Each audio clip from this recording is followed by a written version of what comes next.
दोस्तों हम मौजूद हैं सतलुज दरिया के किनारे, जो कि भावलपुर से तकरीबन 1 से 2-3 किलोमीटर के फासले पर जानिब शुमाल वाक़ई है। आज मैं आपको इस दरिया का नज़ारा करवाने की खातिर, क्योंकि मैं सोशल मीडिया पर ख़बरें देख रहा था कि पानी इसमें छोड़ दिया गया है, इसमें फ्लड है और कहीं पर कोई हादसात भी पेश हुए थे, उनकी भी वो ख़बरें आ रही थी। तो मेरा दिल कर रहा था मैं ख़ुद जाकर दरिया का वो मंज़र देखूं और अपने दोस्तों को, आपको पता है, फिर मैं दिखाने की खातिर वीडियो बनाता हूं जी। तो उसके लिए फिर मैं अपने प्यारे दोस्तों के लिए वीडियो का नज़ारा भी बनाकर दिखा रहा हूं।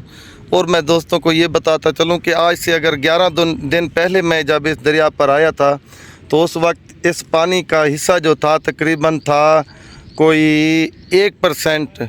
तो अब अगर इसको मैं उस अंदाजे से जमा करूं तो ये तकरीबन 5% ज़्यादा हो गया है। तो यूं ये 33-34 हज़ार क्यूबिक के पानी बताया जा रहा है कि ये गुज़र है और भी आने वाला है। इससे पहले दोस्त भी यहाँ पर बता रहे थे कि यहाँ पर पानी और भी आने वाला है जो इंडिया ने छोड़ा है। तो अल्लाह से दुआ है जी, अल्लाह करे कि वो खैर से गुज़र जाए, इंसानों की खैर। उधर जाके वीडियो बनाओ, उधर बांध टूटा हुआ है। किधर पानी जा रहा है, पानी जा रहे ज़मीनों में? बांध टूट गया? कहाँ पर? कितना दूर है यहाँ से? कैसे जा सकेंगे हम? अच्छा, ये भाई है ना, ये बड़े एक इंफॉर्मेशन दे रहा है, कहता है इससे आगे ना दरिया का बांध टूट भी चुका है। सच है यारा? और वो पानी आबादियों की तरफ जा रहा है? पक्की बात है? किस साइड पे? भावलपुर साइड टूटा है, दूसरी साइड पे टूटा है?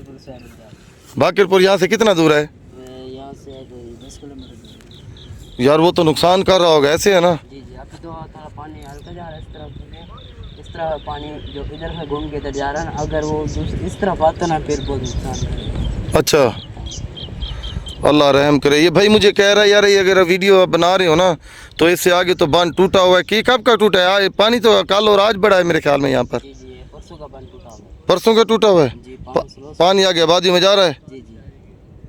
ओए हो दोस्तों, एक बैड न्यूज़ है जो मैं आप दोस्तों को दिखा रहा हूँ, और मैं अब कोशिश करूँगा वहाँ पर जाने की भी। आप मेरे साथ रहिएगा।